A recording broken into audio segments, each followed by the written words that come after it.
नमस्कार नमस्कार शेतकरी मित्र हो. आजच्या कार्यक्रमात मी रेडिओ सखी विद्या तावडे तुमचं स्वागत करते. आज आहे बुधवार, भारतीय सौर दिनांक 20 ज्येष्ठ शके 1948 अर्थात 10 जून 2026. मंडळी, कोकण किनारपट्टी म्हणजेच अथांग समुद्रकिनारा, भातशेती, आंबा आणि इतर फळबागायती आणि त्याचबरोबर महत्त्वाचं म्हणजे मत्स्य उत्पादन. कोकण किनारपट्टीवर मोठ्या प्रमाणावर नारळ पोफळीच्या बागा आहेत. आपल्याकडे मोठ्या प्रमाणावर नारळाचं उत्पादन घेतलं जातं. त्याचबरोबर या बागांमध्ये विविध प्रकारची आंतरपिकं घेतली जातात. यामध्ये फळपिकं आहेत, मसाला पिकं आहेत. यांची लागवड करून दुहेरी उत्पन्न मिळवणंसुद्धा आपल्याला शक्य आहे.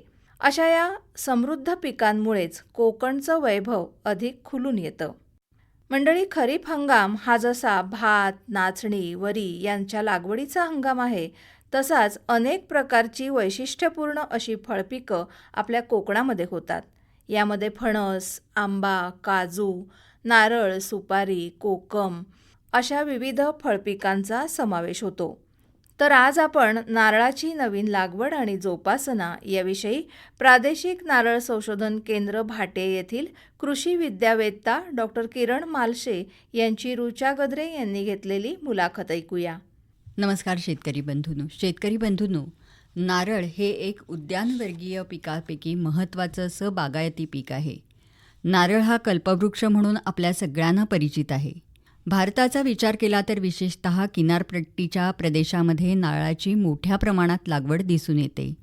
कोकणामध्ये ही लागवड आहे, पण अलीकडच्या काही वर्षात पश्चिम महाराष्ट्र, खानदेश, मराठवाडा या भागातही क्षेत्रविस्तार होत आहे. नारळाच्या प्रत्येक भागाला आर्थिक मूल्य असून कृषी, वाणिज्य, उद्योग या सर्वांच्या दृष्टीने नारळाला विशेष महत्त्व आहे. तसंच एक रोजगाराचा स्रोत देखील आहे. नारळ हे बहुवर्षीय पीक असून नारळाची योग्य पद्धतीनं लागवड केल्यानंतर त्याचं योग्य प्रकारे आधुनिक तंत्रज्ञानाचा वापर करून जोपासना जर केली तर भविष्यात निश्चितच किफायतशीर उत्पादन मिळेल. नारळ लागवड आणि लागवडीनंतरची जोपासना कशा प्रकारे केली पाहिजे याविषयीच आज आपण माहिती करून घेणार आहोत. आणि ही माहिती देण्यासाठी आपल्या इथे जे प्रादेशिक नारळ संशोधन केंद्र आहे, या केंद्रातील कृषी विद्यावेत्ता डॉक्टर किरण मालशे सर आज इथे आलेले आहेत. त्यांच्याकडूनच याविषयी आपण सविस्तर माहिती करून घेणार आहोत. नमस्कार सर. नमस्कार सर, नारळ लागवडीचं महत्त्व याविषयी पहिल्यांदा सांगा. पोषक हवामान आणि जमीन याचा जर आपण विचार केला तर कोकणासारख्या उष्ण आणि दमट प्रदेशात नारळाची लागवड ही प्रामुख्याने केली जाते. आपल्याकडचं सरासरी 27°C तापमान या पिकाला मानवतं. 15°C थंड वातावरण या पिकाला मानवत नाही. साधारणतः 1000 ते 3000 मिलीमीटर पाऊस सहन करण्याची क्षमता, आणि हा पाऊस जर योग्यरीतीने विभागून वर्षभर पडत राहिला तर माडाची वाढ ही योग्य पद्धतीने होते, जास्तीत जास्त उत्पादन मिळतं. समुद्रकिनाऱ्यालगतच्या नारळ लागवडीला काही फायदे आपल्याला निश्चितच मिळतात. अर्थात योग्य तऱ्हेने व्यवस्थापन केलं तर समुद्रसपाटीपासून अगदी आपण 900 मीटर उंचीपर्यंतसुद्धा हे पीक आपण घेऊ शकतो. आणि एकंदर विचार केला तर पूर्ण वर्षामध्ये किमान 200 तास तरी सूर्यप्रकाश ह्या माडाच्या वाढीसाठी आणि उत्पादनासाठी आवश्यक असतो. म्हणजे आपल्या कोकणचा विचार केला तर उष्ण दमट वातावरण, पडणारा पाऊस या सगळ्या दृष्टीने नारळ लागवडीला जमीन आणि हवामान हे पोषकच आहे. नारळ लागवडीसाठी कशा प्रकारची जमीन निवडावी? ज्या ठिकाणी ओलिताची सोय आहे अशा जवळजवळ सगळ्या प्रकारच्या जमिनीमध्ये आपण नारळाची लागवड करू शकतो. आता फक्त कसं आहे की जमिनीच्या प्रकारानुसार मशागत करणं आवश्यक असतं. नारळाची लागवड आपण सलग क्षेत्रावरती किंवा शेताच्या बांधावरती, रस्त्याच्या कडेला, कालव्याच्या बाजूला आपण करू शकतो. जसं रेताड जमिनीमध्ये पाणी धरून ठेवण्याची क्षमता ही वाढवायची असेल तर शेणखताचा वापर आपण करायला पाहिजे. जर आपली जमिनी काळी चिकट जमीन असेल तर त्या ठिकाणी पाण्याचा निचरा होण्यासाठी वाळूचा आणि सेंद्रिय खताचा वापर आपल्याला करणं गरजेचं असतं. भाताच्या खाचरामध्ये जर आपण लागवड करायची असेल किंवा करणार असो तर तिथे पाणी साचणार नाही याची विशेष दक्षता घेतली पाहिजे. त्यासाठी काही पद्धती किंवा मशागतीच्या पद्धती आपण विचार केल्या पाहिजेत. मग त्याच्यामध्ये चर खणून पाणी बाहेर काढता येणं शक्य आहे का, ते केलं पाहिजे. हं, शेताच्या बांधावर देखील नारळाची लागवड मगाशी म्हटल्याप्रमाणे करू शकतो. हं. आपल्या कोकणात डोंगर उतारावर जी वर्कस जमीन आहे त्या ठिकाणी जर पाण्याची सोय आहे तर आपण त्या ठिकाणी नारळाची यशस्वी लागवड करू शकतो. सुधारलेल्या खार जमिनीमध्ये आपल्याला नारळाची लागवड करता येते. नदीकाठचा काही भाग असेल की जिथे पावसाळ्यात पाणी आतमध्ये शिरतं, हं. अशा जमिनीमध्ये सुद्धा करता येईल. फक्त काही त्याच्यामध्ये व्यवस्थापनामध्ये थोडंसं बदल करावं लागतं की जिथे हां. पाणी भरून राहतं तिथे थोडंसं पावसाचा जोर ओसरल्यानंतर पाऊस जाता जाता ऑगस्ट सप्टेंबर महिन्यात आपण तिथे लागवड केली पाहिजे. हं. आपल्याकडच्या काही भागामध्ये कातळावरती घरं आहेत. हो. अशा घरांच्या परिसरामध्ये सुद्धा आपण 2-5 नारळाची लागवड करू शकतो. हं. कातळात खड्डा किती खोल असावा हे इतकंसं महत्त्वाचं नसून आपण किती उंचीची आणि किती रुंदीची मातीची भर घालतो ते आपल्याला शक्य आहे हं. हे अत्यंत महत्त्वाचं असतं. आणि त्याच्यासाठी किमान 1 मीटर उंच आपण माडाच्या खोडाभोवती 1.5 मीटर अंतरापर्यंत भर घालणं अशा कातळाच्या जमिनीमध्ये आवश्यक आहे. म्हणजे खूप साऱ्या ठिकाणी आपण नारळाची लागवड करू शकतो. नक्कीच. आता नारळ लागवडीची जी पूर्वतयारी आहे ती कशी केली पाहिजे? सध्या कोकणात तसंच महाराष्ट्रात इतर भागात नारळ लागवडीमध्ये वाढ व्हायला लागली आहे. हं. आणि आपण म्हटलं तर कुठल्याही यशाचं गमक हे त्याच्या पूर्वनियोजनामध्ये असतं. नक्कीच. त्याप्रमाणे शेतीमधून चांगल्या प्रकारे उत्पादन मिळवण्यासाठी ह्या नियोजनाची आवश्यकता असते. पूर्वनियोजन जर असेल तर पुढे आपल्याला भविष्यात फारशा अडचणींना तोंड द्यावं लागत नाही. नारळ लागवडीतही आपल्याला पूर्वनियोजनाचं गरजेचं आहे आणि त्या करताना आपल्याला काही गोष्टींचा विचार केला पाहिजे. हं. त्याच्यामध्ये पहिली गोष्ट म्हणजे लागवड करताना 2 माडातलं अंतर किंवा लागवड करताना 2 रोपात किती अंतर ठेवलं पाहिजे हा मुद्दाही आपल्याला विचारात घेणं गरजेचं असतं. 2 माडातील अंतर हे योग्य असावं. कारण काय होतं की आपण अतिघट्ट लागवड केली तर नारळ उशिरा लागणं किंवा न लागणं, उंचीने जास्त वाढणं अशा समस्या भविष्यात येतात. यासाठी आपण नारळ झाडाच्या झावळीचा थोडासा रचनेचा विचार करायला पाहिजे. हां. आपण नारळाची झावळी बघितलं तर साधारणपणे 25 फूटपर्यंत असते आणि थोडंसं वजन आल्यामुळे या झावळीला धनुष्यासारखा आकार वळलेला आकार आलेला दिसतो. त्यामुळे झावळीचं देठ आणि शेंड्यापर्यंत अंतर हे साधारणपर्यंत 12-12.5 फुटापर्यंत असतं. आणि 12.5 फुटाचं जर अंतर केला तर 2 माडातलं अंतर हे 25 फूट किंवा मीटरमध्ये म्हणायचं झालं तर 7.5 मीटर असणं गरजेचं आहे की जेणेकरून त्या झावळ्या एकमेकात शिरणार नाही किंवा एकमेकांना त्या झाकणार नाहीत. आणि त्यामुळे योग्य अंतर हे आपल्याला नारळामध्ये ठेवणं गरजेचं असतं. काही वेळेला आपण 2 ओळीत किंवा शेताच्या बांधावर लागवड करतोय, रस्त्याच्या कडेला लागवड करतो, त्या ठिकाणी थोडंसं शिथिल म्हणजे 20 फुटापर्यंत अंतर ठेवलं तरी चालू शकतं. काही ठेंगू जाती आहेत त्यांचा विचार केला तरीसुद्धा आपण 20 फुटापर्यंत अंतर ठेवू शकतो. आता हे अंतर निश्चित केलं तर त्या ठिकाणी लागवड करताना खड्डा घेणं गरजेचं असतं. आणि त्याच्यासाठी आपल्याला झाडाच्या मुळांच्या वाढीचा विचार केला पाहिजे. मुळांच्या वाढीसाठी अनुकूल परिस्थिती मिळावी यासाठी आपण जमीन ही नांगरून किंवा इतर मशागत करून भुसभुशीत केली पाहिजे. जसं आपण इतर फळबाग लागवड करताना खड्डा खोदतो तसाच खड्डा आपल्याला नारळासाठी घेणं गरजेचं आहे. आणि त्याच्यातले दगड असतील किंवा इतर स्पर्धा असणाऱ्या झाडांची मुळं असतील ह्या काढून आपण चांगल्या मातीने तो खड्डा भरून घेतला पाहिजे. तो खड्ड्याचा आकार सुद्धा आपल्याला 1 बाय 1 मीटरचा असणं अपेक्षित आहे की जेणेकरून आपल्याला त्या माडाच्या मुळांची वाढ पुढे भविष्यात चांगल्या प्रकारे होऊ शकते. बरोबर. आपण जर मागाशी म्हटलं तसं जिथे लागवड करतोय त्या पद्धतीने खड्डा आणि इतर गोष्टी महत्त्वाच्या असतात. आपण समुद्र किंवा नदीकाठच्या भागात जर लागवड करणार असो तर ती जमीन ही पुळणीची असते, गाळ मिश्रित जमीन असते किंवा रेताड जमीन असते. त्या ठिकाणी आपल्याला थोडासा कमी खड्डा घेतला तरी आपण चालू शकतो. आणि हे काम आपल्याला म्हणजे खड्डे खोदणं, अंतर निश्चित करणं हे लागवडीपूर्वी किमान 1 ते 1.5 महिना अगोदर पूर्ण करणं गरजेचं असतं. आता हे खड्डे घेतल्यानंतर सुद्धा जसा खड्ड्यामध्ये मातीचा प्रकार आहे त्यानुसार थोडंसं भरताना काळजी घेतली पाहिजे. मग त्याच्यामध्ये चांगली प्रकारची माती 1 ते 2 टोपल्या असतील त्या घातली पाहिजे किंवा त्याच्यामध्ये शेणखत आहे किंवा गांडूळ खते, नीमखते याचाही वापर आपण करू शकतो. ज्या ठिकाणी भारी जमीन आहे म्हणजे पाणी जास्त धरून ठेवतो त्या ठिकाणी जर आपण तळात 1-2 टोपल्या जर वाळू टाकली तर ती आपल्याला फायदेशीर ठरते की जेणेकरून पाणी निचरा व्हायला मदत होते.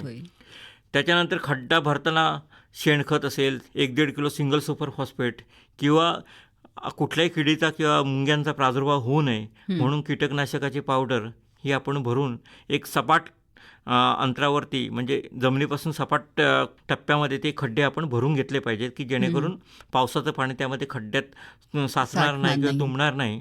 आणि मग आपण पुढे त्याची लागवड जसं पाऊस पडेल तसं आपल्या सोयीने आपण त्याच्यामध्ये त्याची लागवड केली पाहिजे. बरोबर. जेव्हा आपण लागवड करायची ठरवतो तेव्हा जातींची निवड ही महत्त्वाची आहे. तर कोणत्या जातींची निवड लागवडीसाठी केली पाहिजे आणि या जातींची उपलब्धता याविषयी सांगा.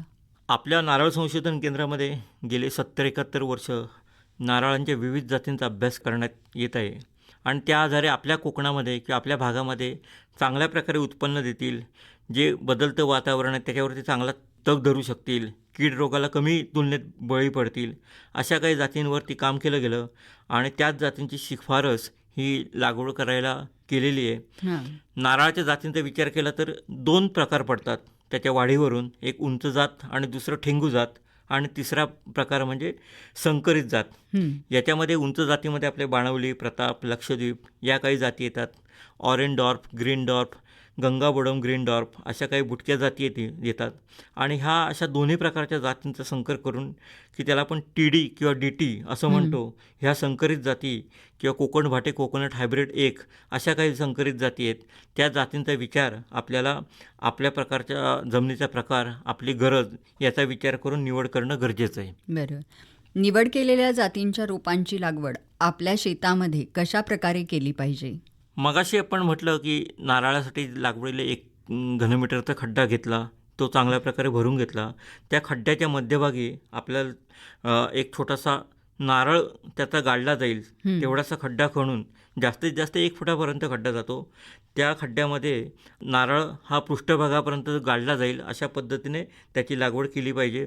अति खोल जर लागवड केली तर त्या कोंबामध्ये चिखल जातो, माती जाते, तो गाडला जातो आणि त्याच्यामध्ये आपल्याला कोंब कुजव्यासारख्या रोगाचा प्रादुर्भाव होऊ शकतो. म्हणून लागवड करताना कोंब वरती राहील ही काळजी घेतली पाहिजे. लागवड केल्यानंतर जी अतिरिक्त माती आहे ती पायाने घट्ट दाबून बसवली पाहिजे आणि त्याच्यानंतर त्याला थोडंसं ग्लेरिस पुष्प किंवा इतर गवताचं किंवा टाळ्यांचं आच्छादन केलं तर मातीची धूप होणार नाही आणि तो माळ आपला चांगल्या प्रकारे वाढीला लागेल.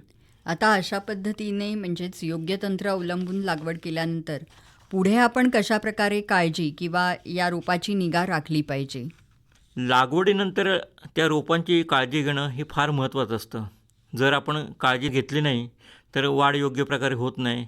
अशा रोपांपासून पुढे उत्पन्न मिळायला उशीर होतो किंवा कमी उत्पन्न मिळतं कारण त्याचं पोषण चांगल्या प्रकारे होत नाही. काही वेळा काय होतं की दुर्लक्ष केल्यामुळे रोपं मरण्याचंही प्रमाण आपल्याकडे आढळून येतं. त्यामुळे आपण नवीन लागवड केली की तेव्हापासूनच त्याची काळजी घेणं गरजेचं आहे. त्याच्यामध्ये लागवड केल्यानंतर पहिली गोष्ट म्हणजे त्याला आधार दिला पाहिजे. आपण ते रोप त्या खड्ड्यामध्ये लावतो, वारा असेल किंवा वादळ असेल किंवा माती सैल घट्ट होते त्यामुळे रोप हलू शकतं. त्यामुळे आपल्याला त्याला आधार देणं गरजेचं आहे की त्याची मुळं स्थिर होऊन ते वाढीला लागेल. आणि याचा विचार करून रोपाच्या उंचीपेक्षा थोड्या जास्त उंचीच्या 2 काठ्या त्या लागवड केलेल्या रोपापासून 1-1.5 फूट अंतरावरती दक्षिण उत्तर बाजूला पुरावायच्या आणि त्या पुरलेल्या काठ्याला 1 किंवा 2 आडव्या काठ्या जर बांधल्या म्हणजे वाऱ्याच्या विरुद्ध दिशेने तर त्याला आपण जे रोप आहे ते इंग्रजी 8 आकडा आहे अशी गाठ तयार करून जर त्या काठ्यानं बांधला तर त्याला आधार हा पुरेसा होतो. पुढे त्या माडाला 1-1.5 वर्ष निदान सावलीची गरज असते. त्याच्यासाठी आपल्याला उन्हाचं संरक्षणाकरता सावली करणं गरजेचं आहे. मग त्याच्यासाठी आपण विणलेली झापं असतील, झावळा आहे, गवत आहे किंवा इतर काही फांद्यांचा वापर केला किंवा केळी, पपई, एरण, गिरीपुष्प अशी काही जिवंत झाडं आपण त्या माडाच्या भोवती सावलीकरता लावली तरीसुद्धा त्याचा फायदा आपल्याला सावलीकरता होऊ शकतो. अलीकडे आपल्याकडे शेडनेट हे सहज उपलब्ध होतं आहे. त्या छोटासा मंडप करून त्या झाडाला जर किंवा माडाला सावली केली तरीसुद्धा त्याचा फायदा होतो. आणि जर आपण केळीसारखी काही इतर पिकं घेतली तर त्या झाडाचा किंवा त्या पिकाचासुद्धा आपल्याला उत्पन्न वाढीला फायदा होऊ शकतो. पावसाळा सुरू झाल्यानंतर आपण नारळाची लागवड करतो आणि पाऊस झाल्याबरोबर काही शेतकरी लगेचच पाणी द्यायची किंवा इतर गोष्टीची घाई करतात. पण थोडंसं उघडीप पडणारा सूर्यप्रकाश ह्या सगळ्या गोष्टीने विचार केला तर झाडाला काही इजा होणार नाही, ही विशेषतः काळजी आपण पहिल्या टप्प्यामध्ये लागवडीनंतर घेतली पाहिजे. म्हणजे ही काळजी लागवड केल्यानंतर रोपांची घेणं आवश्यक आहे. होय. रोपांच्या चांगल्या वाढीसाठी खतंसुद्धा देणं आवश्यक असतं. तर ती खतं देण्याची पद्धत आणि किती मात्रेमध्ये ही खतं देणं आवश्यक आहे? आपण जून महिन्यामध्ये नारळाची लागवड करावी असं म्हणतो हो. आणि लगेचच आपल्याला खताची गरज नसते, कारण आपण खड्डा भरतो त्यावेळेला फॉस्फरस खताचा वापर करतो. पण लगेच पुढे ऑक्टोबर नोव्हेंबरमध्ये थोडंसं वाढीच्या दृष्टीने त्याला खत देणं गरजेचं आहे. पुढे फेब्रुवारी महिन्यामध्ये परत एकदा खत देणं गरजेचं आहे. आणि दुसऱ्या वर्षापासून म्हणजे लागवड केल्यानंतर 1 वर्षाने नियमित खतं आपल्याला द्यावी गरजेची आहेत. आणि पुढे सातत्याने हे खत हे वाढीच्या अवस्थेत असेल, उत्पादन देण्याच्या अवस्थेमध्ये दिलं पाहिजे. आपल्याला पूर्ण वाढलेल्या झाडाला म्हणजे 4 ते 5 वर्षाच्या झाडाला 1 किलो नत्र, अर्धा किलो स्फुरद आणि 1 किलो पालाश ही खताची मात्रा ही 3 समान हप्त्यामध्ये जून, ऑक्टोबर आणि पुढच्या फेब्रुवारीमध्ये दिली पाहिजे. देताना पूर्ण फॉस्फरस, 1/3 नत्र आणि पालाश हे जून महिन्यामध्ये, उरलेले 1/3 नत्र आणि पालाश परत ऑक्टोबर फेब्रुवारीमध्ये दिलं पाहिजे. लागवड केल्यानंतर ही जी खताची मात्रा सांगितली ते 1/4 मात्रा ही पहिल्या वर्षी, 1/2 मात्रा दुसऱ्या वर्षी, 1/3 तिसऱ्या वर्षी आणि चौथ्या वर्षापासून आपल्याला पूर्ण खताची मात्रा दिली पाहिजे. काही सूक्ष्म अन्नद्रव्याचा वापर केला, नीमपेंडीचा वापर केला तरीसुद्धा आपल्याला वाढीवरती आणि उत्पादनावरती चांगला फायदा झालेला दिसून येतो. नारळ बागेत पाणी व्यवस्थापन जे आहे ते कशा प्रकारे केलं पाहिजे? नारळ हे बागायती पिके, वर्षभर त्याला पाण्याची गरज असते. पावसाळ्यानंतर सिंचनासाठी हे पाणी देणं गरजेचंच असतं. त्यासाठी आपल्याला वेगवेगळ्या पद्धतीचा आपण विचार करू शकतो. जसं आपल्याला शक्य आहे किंवा आपल्याकडे सोयीसुविधा आहेत याचा विचार करून आपण ती पद्धत अवलंबू शकतो. यामध्ये आपण ठिबक सिंचन करू शकतो, तुषार सिंचन करू शकतो, आपण पारंपरिक पद्धतीने पाटानेही पाणी देऊ शकतो. पण साधारणपणे प्रतिदिन 10 लिटर तरी पाणी ह्या वाढीच्या अवस्थेमध्ये देणं अपेक्षित आहे. जर आपण सूक्ष्म सिंचन जर पद्धत वापरली तर निश्चितच फायद्याची ठरते, कारण पाण्याची बचत होते. अपेक्षित तेवढंच पाणी आपण त्या झाडांना देऊ शकतो. बरोबर. नारळ बागेमध्ये आपण बघतो की बरीच जागा ही मोकळी असते. तर अशा जागेमध्ये दुसरी काही पिकं आपण घेऊ शकतो का? नक्कीच, कारण नारळाची लागवड आपण 25x25 फुटावरती करतो आणि मगाशी म्हटल्याप्रमाणे हे अंतर आपण बदललं नाही पाहिजे, कारण आपण त्याच्या वाढीचा आणि विस्ताराचा विचार केलेला आहे. त्यामुळे काय की आपण सुरुवातीच्या काळात अगदी कुठलीही पिकं जी आपल्या भागामध्ये येतात ती आपण घेऊ शकतो, कारण बरीचशी जागा जवळजवळ 80, 85, 90% क्षेत्र हे मोकळं असतं. 10-20% क्षेत्र हे नारळाने व्यापलेलं असतं. त्यामुळे आपल्याकडे येणारे कडधान्य पिकं आहेत, तृणधान्य पिकं आहेत, भाजीपाला आहेत, हंगामी फळ पिकं आहेत किंवा केळी, अननसासारखी काही पिकं आहेत, कंदवर्गीय पिकं आहेत, फुलपिकं आहेत.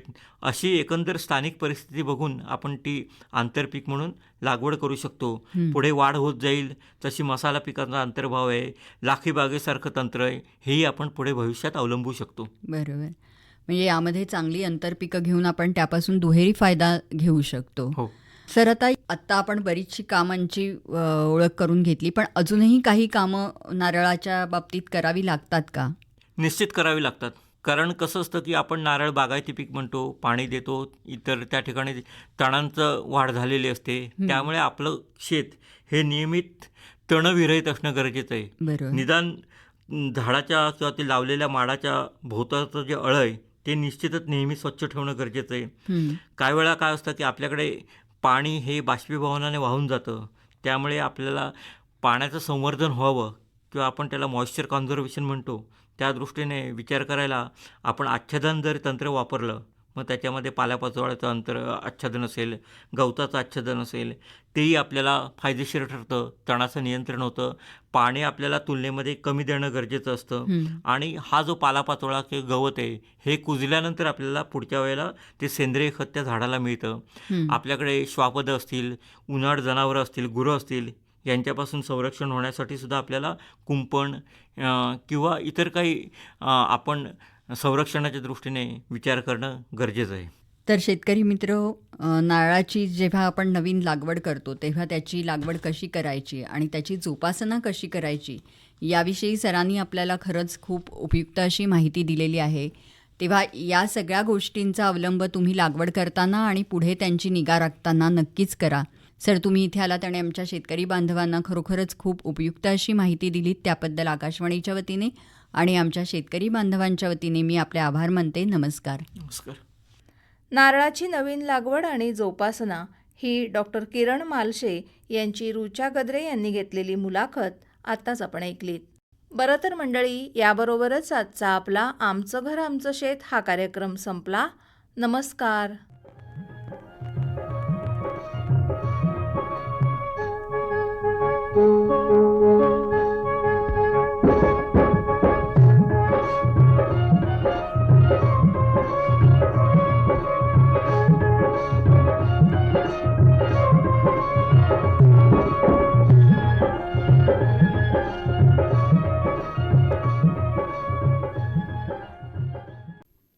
हा होता कार्यक्रम आमचं घर आमचं शेत. याचं निवेदन केलं होतं विद्या तावडे यांनी आणि सादर करते होते विवेक वानखडे.